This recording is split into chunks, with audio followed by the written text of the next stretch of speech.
Happy Sunday, and welcome to Southern Gospel Sissy. I'm Justin Ryan. You know, there are some songs that don't just sound good, they hold something sacred. And for me, Angels in the Room by The Roots is one of those songs, because it doesn't just talk about heaven as a far-off place. It talks about that moment, that thin space where this life and the next one seem to touch. Growing up, I always heard songs about crossing over, about streets of gold and gates of pearl.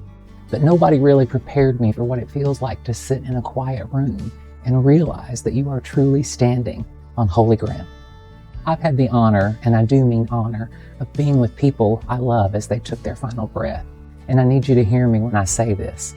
There is nothing ordinary about that moment. When my adopted mom, Donna Kay, was nearing the end of her journey with brain cancer, that room changed. I can't explain it in a way that would satisfy a theologian, but I can tell you what I felt, and it was stillness, peace, a kind of presence that didn't belong to just us anymore. And somewhere in those final days, I realized something I had never fully understood before. Part of loving someone is sometimes helping them reach their next destination, not fixing it or stopping it, or even rescuing them from it, but loving them enough to walk them to the edge and remind them that they don't have to be afraid. There's a moment in 2 Kings 6:17 where Elisha prays, "Open his eyes, Lord, so that he may see." And suddenly the servant sees the mountain full of horses and chariots of fire all around them. In other words, there was always more in the room than they realized. And I think that sometimes that's true for us too. Sometimes we can't fully see what's happening in those sacred moments, but we can feel it. And then years later, sitting beside my sweet husband, Scott, as he was preparing to leave this world, there was that same feeling again.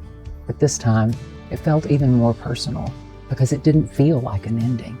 It felt like a welcome, like someone he loved had come to meet him, like his grandmother was standing just on the other side of what we couldn't see, waiting. And again, I realized part of my calling in that moment was simply to help get him home, to hold his hand, to speak peace into the room, and to help someone I loved cross over with dignity, tenderness, and love. Now, I know for some people, conversations like this feel uncomfortable. We live in a world that treats death like failure, like something to avoid talking about. But the older I get, the more I think there are moments when heaven comes very close to earth. And I think those moments deserve reverence instead of fear. A friend of mine told me recently that whenever she sits with someone who is passing away, she opens up all the windows. Every single time. She said she does it to let the spirits in, to welcome whatever is coming to guide them home. And honestly, when she told me that, it comforted me immensely because it felt deeply human, deeply holy, like a final act of hospitality. And maybe that's why this verse in Ecclesiastes 12:7 means so much to me now. The dust returns to the ground it came from, and the spirit returns to God who gave it. The word returns means this isn't a stranger's journey. It's a homecoming. Now let me say something that I need my LGBTQ+ family to hear loud and clear, because too many of us were taught that maybe, just maybe, we wouldn't be welcomed in that moment. That maybe heaven had conditions we couldn't meet. That maybe God's presence wasn't for people like us. But I have stood in those rooms and I have felt that peace. I have witnessed that transition. And what I can tell you is that God does not hesitate at the bedside of queer people. There's no pause, no debate, no whispered conversation in heaven asking if you qualify. Love shows up, fully, immediately, and completely. And maybe that's why Psalms 116:15 hits differently for me these days. Precious in the sight of the Lord is the death of his saints. Not forgotten, not abandoned, not shameful, precious. Maybe that's what these songs have been trying to tell us all along. Not just that heaven exists, but that when the time comes, we are not walking into the unknown. We are being met, not by judgment or fear, but by presence and peace, by something holy enough to carry us the rest of the way. So maybe the question isn't, are there angels in the room? Maybe the question is, do we have the courage to believe they've been there all along?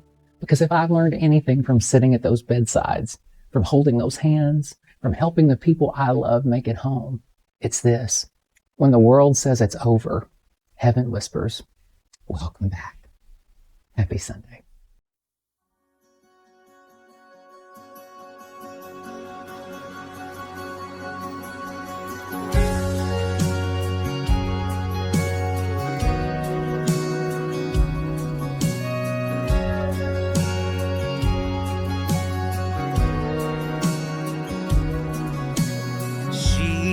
close to death, but she is not afraid. Angels waiting for the order to carry her away. They've gathered round her bedside. She's the only one who sees. She will draw her final breath, and away with them she'll leave. Angels in the room, she's run her final race. They will carry her to heaven, there to see her Savior's face. Angels in the room to take her to a great reward. No need for sadness or gloom, there are angels in the room.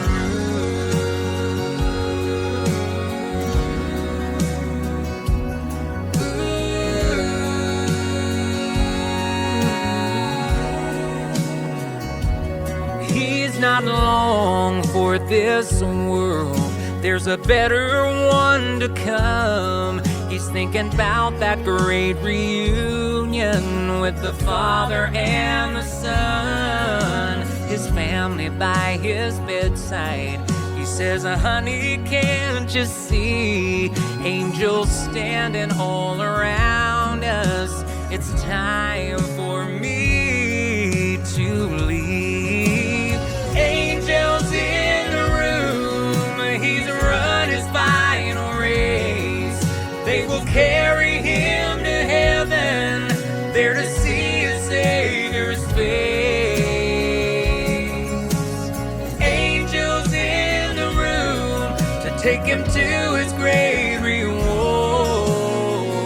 No need for sadness or gloom, there are angels in the room. When it comes your time for leaving and you see the lights of home, you don't have to worry, friend, you won't be alone. Angels in the room, when you've run your final race, they will carry you to heaven, there to see your Savior's face. Oh, angels in the room to take you to your great reward. No need for sadness or gloom, there'll be angels in the room. No need for sadness or gloom, there are angels